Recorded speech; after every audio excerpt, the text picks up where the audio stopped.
Генералниот секретар на НАТО Јенс Столтенберг, придружуван од највисокото ниво на Алијансата, Северноатлантскиот комитет, е во официјална дводневна посета на нашата држава.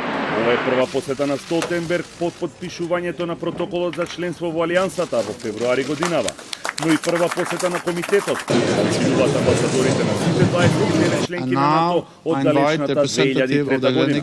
Посвечениот пречек на Скопскиот аеродром за вечерва во собранието е организиран и свечен прием за делегацијата на НАТО. Утре, со највисоки државни и воени почести, ќе се одржат средбите со комплетниот државен врв.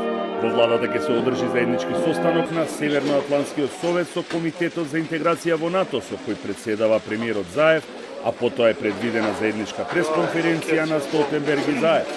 Генералниот секретар на НАТО ќе се сретне и со председателот Стево Пендаровски во вилата Водно. Според најавите, главна тема на разговор на средбите ќе биде интеграцијата на Македонија во Алијансата, активностите што треба да ги превземеме и реформите, како и резултатите што треба да се испорачаат до конечниот прием во Алијансата. Генералниот секретар Столтенберг во интервју за МИА изтакна дека Алијансата е подготвена да и посака добре дојдена земјава во евроатлантското семејство и нагласи дека членството во НАТО ќе донесе поголема безбедност и просперитет за сите луѓе во државата. По подпишувањето на пристапниот протокол за членство во Алијансата почна и процесот на ратификација, а досега тоа го сторија 13 држави членки на НАТО. Според најавите, во текот на овој месец процедурата за ратификација ќе почне и во Американскиот сенат и се очекува да заврши оваа есен.